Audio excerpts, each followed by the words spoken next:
예배의 자리에 나와 있잖아요. 지금 우리 예배 드리고 있는 거거든요.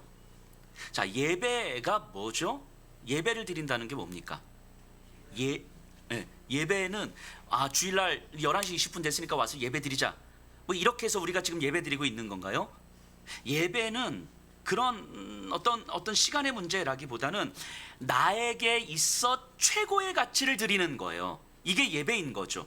나에게 있어 최고의 가치. 그래서 나에게 가장 가치 있는 그것에 내 시간, 내 열정, 내 힘, 내 모든 삶의 태도들을 쏟아붓는 거죠. 왜냐하면 예배의 대상, 내가 예배하는 예배의 대상이 나를 지키고 보호하고 안전하게 만들고 행복하게 만들어줄 거라고 믿기 때문에 그 대상을 예배하는 거예요. 이게 예배인 거죠. 그러니까 한 시대를 살아갈 때 이 시대를 살아가는 사람들은 거의 공통의 예배의 대상을 갖고 있습니다. 오늘날 사람들이 예배하는 것이 무엇입니까? 돈이잖아요. 돈이 우리를 지키고, 돈이 우리를 안전하게 만들고, 돈이 우리를 조금은 더 행복하게 만들고 덜 불행하게 만들 거라고 우리는 믿잖아요. 그래서 돈을 위해서 우리는 대부분의 시간을 보내고, 대부분의 열정을 보내고, 대부분의 에너지를 다 쏟아놓고, 그리고 그 돈이 나를 지켜줄 걸 기대하면서 살잖아요. 우리 돈을 예배하는 거겠죠. 우리 아이들이요, 꿈이 코로나 전에는 건물주가 되는 게 꿈인 아이들이 되게 많았거든요. 그런데 코로나를 지내면서 아이들이 건물주를 포기하는 아이들이 많아요. 왜냐하면 보니까 공실이 너무 많아. 주변에 임대차 붙은 공간이 너무 많아. 건물주도 좋은 게 아니구나. 결국 아이들의 꿈은 변함없이 그냥 하나로 귀결되죠. 돈 많은 백수가 되는 거예요. 그렇죠? 일은 하고 싶지 않고 돈은 많아지고 싶고. 그런데 돈이 많고 싶은데 일은 안 할 수가 없으니 돈이 많아지는 일에 우리들의 대부분의 시간 다 쏟아붓는 거잖아요. 이게 돈을 예배하는 거라고요. 이게. 그래서 그 돈이, 내가 대부분의 시간을 쏟아붓고 있는 그 돈이 나를 행복하고 안전하게 만들어줄 수 있다고 믿는 거예요. 바꿔 말하면 우리의 예배의 대상이 전능하다고 믿는 거예요. 내 존재를 안전하고 행복하게 만들어줄 만한 전능성을 가지고 있다고 믿는 거예요. 그래서 돈이 전능하다고 믿는 거죠. 이걸 오늘날에는 뭐라고 표현합니까? 유사전능성, 이렇게 표현해요. 유사전능성. 돈이 정말 전능한 힘을 갖고 있다고 믿는 거예요. 자, 돈이 많아야만 행복해, 뭐 이런 유치한 생각을 하는 게 아니에요. 하지만 우리가 그런 의식과 생각을 하면서 살진 않지만 우리 안에 어떤 무의식적인 전제가 깔려 있는 거죠. 돈이 없으면 불행하고 불안해라고 하는 그 전제가 깔려 있는 거죠. 그래서 우리의 삶의 가장 기본적인 전제는 그래도 최소한 돈은 있어야 돼 라는 전제가 우리 밑바닥에 깔려 있는 거예요. 그런데 그 생각이 기초가 될 때 이미 돈의 전능성은 우리를 사로잡고 있는 거예요. 우리도 모르게 그래도 돈이 있어야 돼 라는 생각이 우리의 삶의 전제가 될 때, 기저가 될 때 돈의 전능성에 우리는 사로잡고 있는 거죠. 이걸 돈이 없어야 돼 뭐 이런 식으로 흑백 논리로 이해를 하시진 않으시죠? 그런 어떤 어떤 이분법적인 사고는 우리가 버린 지 오래 쉬어야 되는 거예요. 적어도 이곳에서 예배 드리시는 분들은. 자, 그런 시대를 살아가는 우리예요. 돈이 있어야만 해라는 어떤 무의식적 전제가 우리의 삶을 이끌어가고 있는, 그래서 돈의 전능성에 이미 사로잡혀 있는 이 시대에 우리가 지금 이 자리에 있는 건 그 돈이 아닌 하나님을 예배하는 자리에 나온 거예요. 이 예배의 자리가 그저 시간이 되니까 이제 나와 있는 자리가 아니라 이 시대 속에서 이 세대를 살아가는 사람들이 갖고 있는 공통적 삶의 전제들, 그래서 돈을 예배하고 돈의 전능성을 믿고 살아가는 사람들 사이에서 하나님을 예배하기 위해서 모여 있는 거라고요. 그러니까 우리의 삶의 전제는 돈이 아니라 하나님임을 고백하는 사람들인 거예요. 그러니까 돈이 있어야 해가 아니라 하나님이 있어야 해라는 생각이 우리의 삶의 더 근본적 삶의 기초가 되는 사람들인 거죠.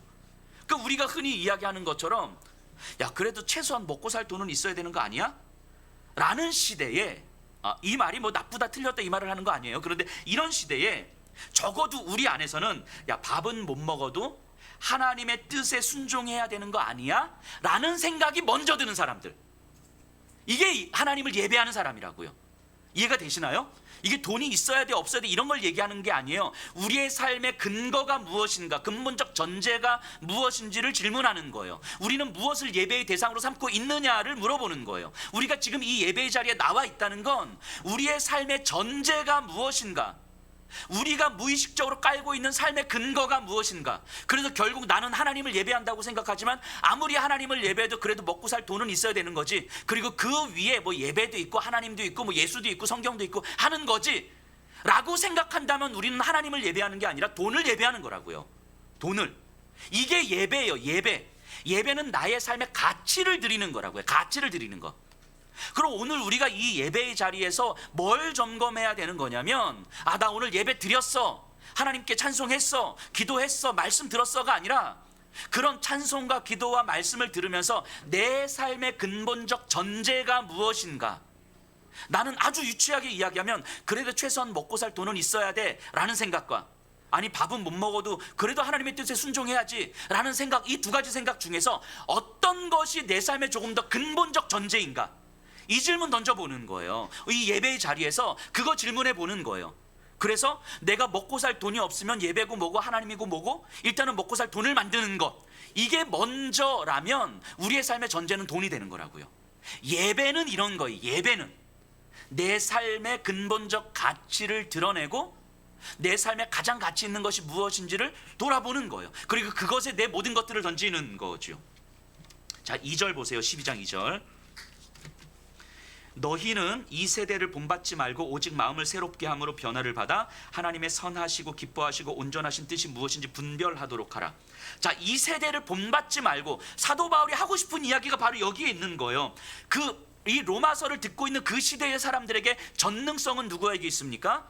로마 황제에게 있는 거잖아요. 황제를 떠나선 살아갈 수가 없는. 그래서 베드로가 고백하잖아요. 주는 그리스도시요 살아계신 하나님의 아들이십니다. 자, 주 그리스도, 살아계신 하나님의 아들, 신의 아들, 이게 그때 당시에 누구에게만 쓰여졌던 표현이냐면 로마 황제에게한테만 쓰여졌던 표현이에요. 로마 황제 외에 그 누구도 주가 될 수 없었고, 로마 황제 외에 그 누구도 그리스도가 될 수 없었고, 로마 황제 외에 그 누구도 신의 아들이 될 수 없었던 시대. 그러니까 로마 황제가 아닌 다른 존재에게 당신이 주요 그리스도요 하나님의 아들입니다라고 말하면 이제 뭐가 되는 거예요? 반역죄가 되는 거라고요. 그냥 목숨을 내놔야 되는 상황이 되는 거라고요. 그러니까 모든 사람들은 최소한 로마 황제를 인정하는 삶을 살아가는 거예요. 최소한 로마 황제를 인정하고, 그리고 나서 이제 뭐 교회에서 예배도 드리고 뭐 말씀도 듣고 이렇게 했다고요.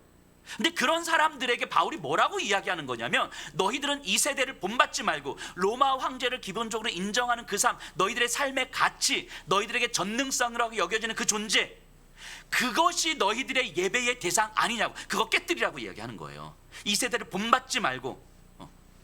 그래서 우리의 예배의 대상이 로마 황제가 아니라 예수 그리스도라는 것을, 전능한 존재는 로마 황제가 아니라 예수 그리스도라는 것을, 내 삶을 지키고 보호해 줄 존재는 로마 황제가 아니라 예수 그리스도라는 것을, 그래서 예수 그리스도를 따르기 위해서 로마 황제로부터 어떤 포갑과 억압을 받았을 때 이것은 우리가 감당해야 되는 것들이라고 이야기하는 거예요.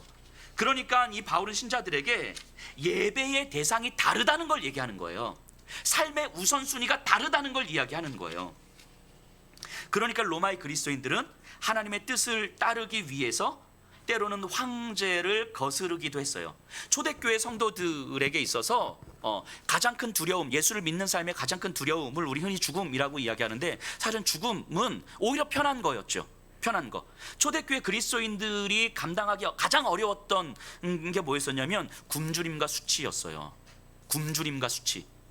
예수를 믿고 황제의 질서를 벗어나기 때문에 황제가 내 예배의 대상이 되지 않는다라고 고백했기 때문에 지금 내 새끼들이 이틀씩 굶고 있는 거예요. 그러니까 적어도 이 질서에서 내 새끼들 밥은 먹여야 되는 게 먼저인 거예요. 그러니까 황제를 예배하는 거죠. 이런 사람들이 이제 이게 많았던 시대란 말이죠. 그런데 이때 너희는 이 세대를 본받지 말고라고 이야기하는 거예요. 이 시대는 오늘날과 다르잖아요.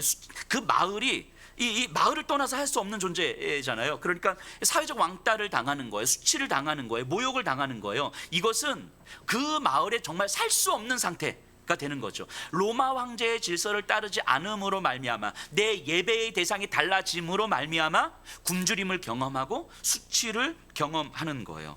그래서 하나님을 예배하는 자들은 서로 모여서 서로의 굶주림을 채워주고 서로의 수치를 위로해 주면서, 그러면서도 우리가 모여서 우리가 비록 굶주리고 우리가 비록 수치를 당하지만 그렇다고 해서 우리의 예배의 대상이 달라지면 안 되지 않겠습니까?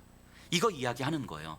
우리가 아무리 수치를 당한다고 해서, 우리 새끼들이 지금 이틀째 3일째 굶고 있다고 해서, 그렇다고 해서 우리의 상황 때문에 우리의 예배의 대상이 달라지면 안 되는 거 아닙니까? 이렇게 서로 위로하고 권면했던 거예요. 그렇게 몸부림을 쳤던 거예요. 그것이 그들이 드렸던 예배예요. 그런 그들이 모여서 일주일에 한 번씩 모여서 이렇게 예배를 드린 것이고, 이렇게 예배를 드리면서 그래도 우리의 예배의 대상을 분명히 하십시다. 그래도 우리의 삶의 우선순위를 분명히 하십시다. 진짜 전능한 존재는 하나님이라는 사실을 우리 다 알고 있지 않습니까? 나의 굶주림 때문에 전능성을 바꿀 수는 없는 거 아닙니까? 모여서 권면하고 이야기하고 그리고 또 흩어져서 일주일을 살아가는 거예요. 이게 그들이 드렸던 예배예요. 자, 1절 보세요. 12장 1절. 그러므로 형제들아, 내가 하나님의 모든 자비하심으로 너희를 권하노니 너희 몸을 하나님이 기뻐하시는 거룩한 산 제물로 드리라. 이는 너희가 드릴 영적 예배니라. 거룩한 산 제물로 드리라. 이 하나님의 기뻐하시는 뜻, 하나님을 예배의 대상으로 삼는 자들은 우리의 몸, 우리의 삶 자체를 제물로 드리는데, 그 제물로 드리는 것이 영적 예배니라. 이 말을 좀 바꿔 말하면 합당한 예배, 이런 말이에요. 그리스도인들이 드리기에 가장 합당한 예배가 뭐냐? 산 제물로 드리는 거. 자, 한번 생각해 보세요. 제물의 소유권은 제물을 드리는 사람에게 있습니까? 제물을 받는 사람에게 있습니까? 제물의 소유권. 구약시대 이스라엘 백성들이 하나님께 제물을 드릴 때 이 제물은 드리는 백성의 소유예요? 받으시는 하나님의 소유예요? 하나님의 소유죠. 하나님의 소유. 제물의 소유는 받으시는 분의 소유예요. 그러면 나의 몸과 나의 삶을 거룩한 산 제물로 드리라라고 할 때 나는 누구의 것이라고 이야기하는 거예요? 내 머리카락 하나까지, 내 감정 하나까지라도 내 것인 건 하나도 없습니다. 하나님의 것입니다. 그래서 머리부터 발끝까지 내가 하나님 받으시기에 합당한 방식으로 나를 제물로 준비하겠습니다. 이거 고백하는 거예요. 이게 예배다라고 말씀하는 거예요. 이게 하나님이 기뻐하시는 일에 나를 드리는 거죠. 그래서 로마 시대의 그리스도인들은 그 세대의 다른 사람들하고 다를 수밖에 없죠. 생각하는 방식이 다를 수밖에 없고 살아가는 방식이 다를 수밖에 없어요. 왜요? 그들이 뭐 의지가 강해서 결단을 해서? 아니에요. 예배의 대상이 다르기 때문인 거예요. 예배의 대상이 다르기 때문에, 삶의 우선순위가 다르기 때문에, 삶의 가치가 다르기 때문인 거죠. 오늘날 이 세대, 우리가 살아가는 이 세대의 사람들에게 는 황제가 돈이 돼버린 거잖아요. 그러니까 황제가 전능성을 가지고 있는 것처럼 돈이 전능성을 가지고 있고, 이 돈이 전능성을 갖는 이유는 우리의 삶의 모든 관심은 내 삶의 안전에 있기 때문인 거죠. 내 삶의 안전, 내 삶의 평안, 내 삶의 만족.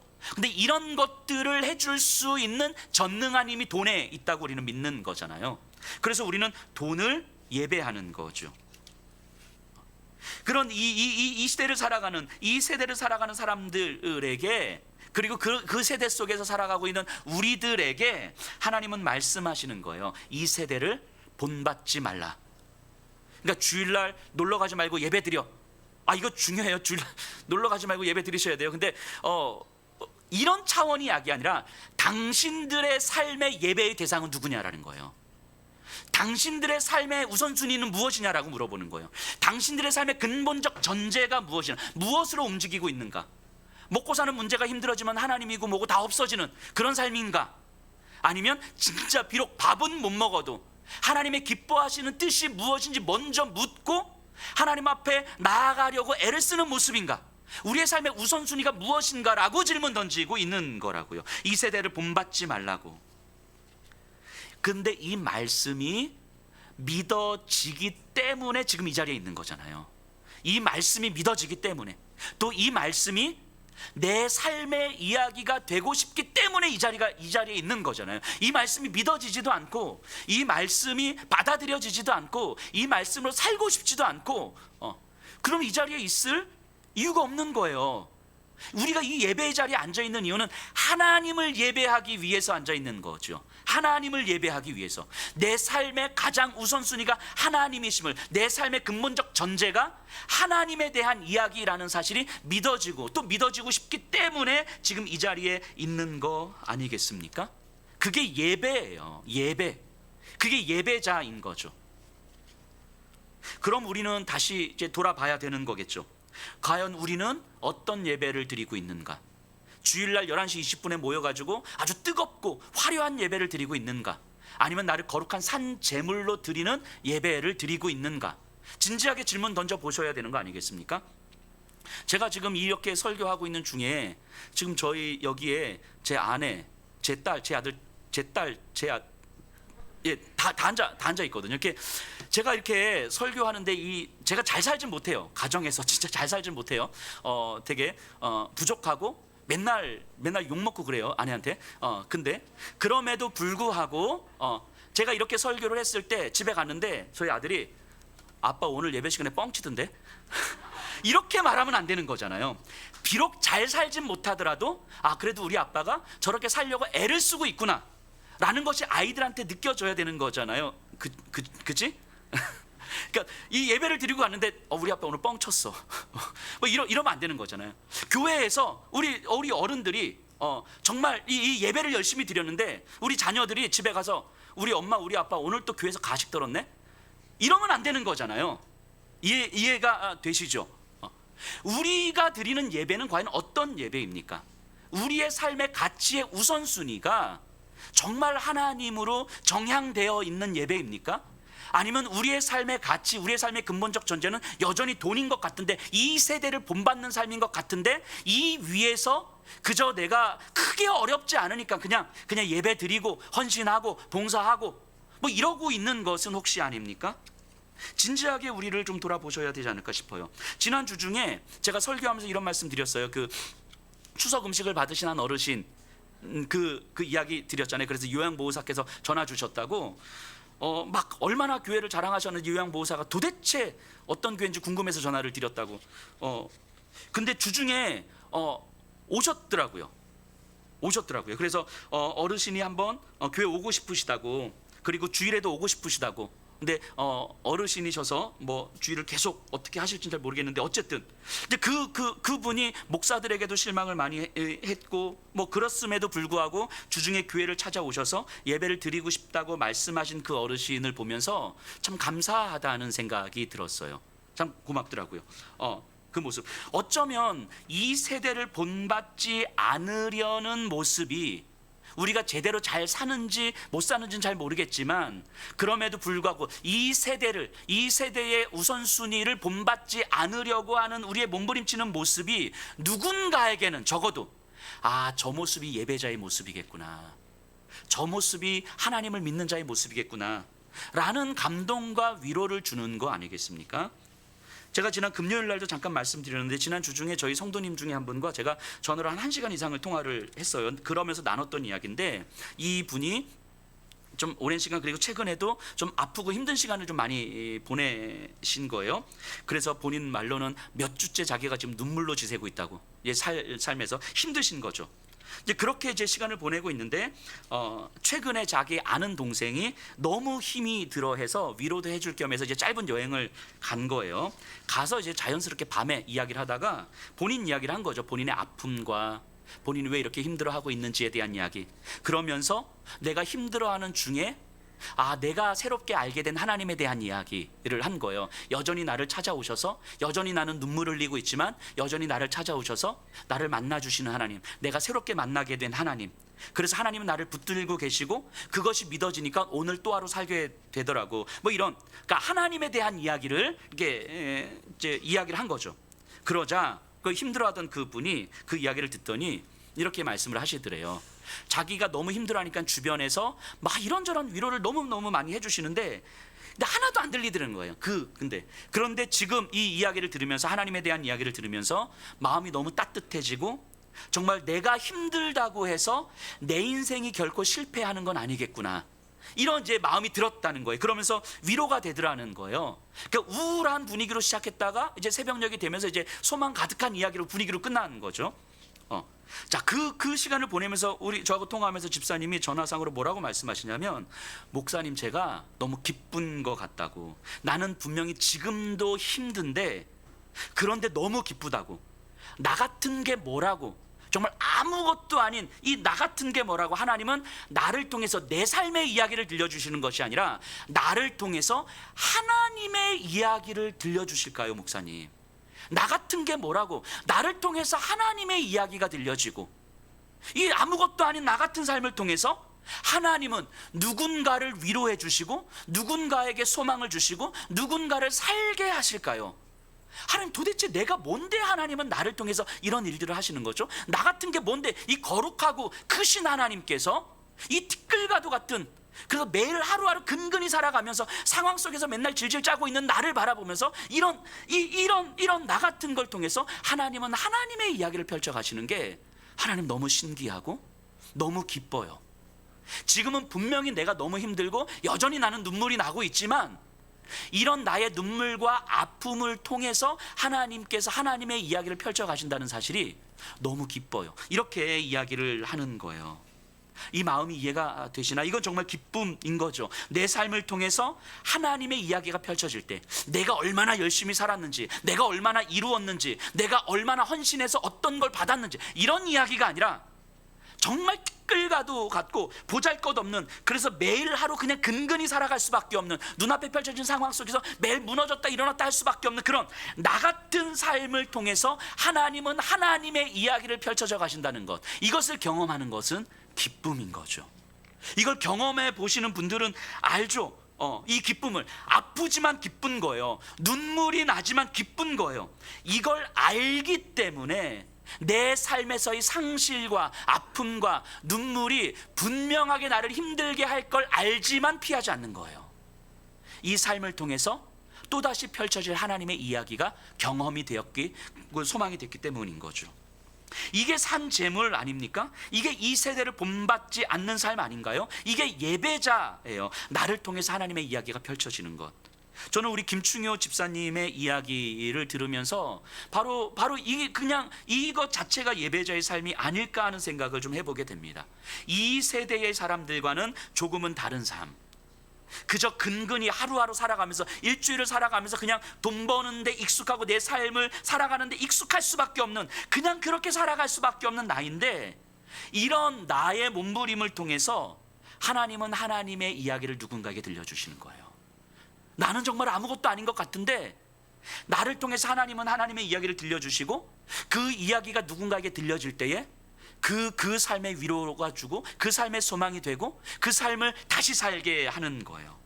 그것이 기뻐서, 정말 그 삶이 기뻐서, 아프지만 기뻐서 남은 평생 주님 이렇게 살아가기를 소망합니다. 내 아픔을 외면하는 삶이 아니라 내 아픔을 받아들이면서 이 아픔 가운데 하나님의 이야기가 펼쳐지기를 소망하는 삶을 하나님 살아가기를 제가 바랍니다. 이렇게 기도할 수 있는 거죠. 이게 예배자예요. 이 세대를 본받지 않는 삶인 거죠. 오늘 장기기증 서약을 우리가 할 텐데요, 장기기증은요, 나의 몸이 다른 이의 생명이 되는 일이잖아요. 죽음이 끝이 아니라 다른 이의 새로운 시작으로 이어지는 생명의 연결고리잖아요.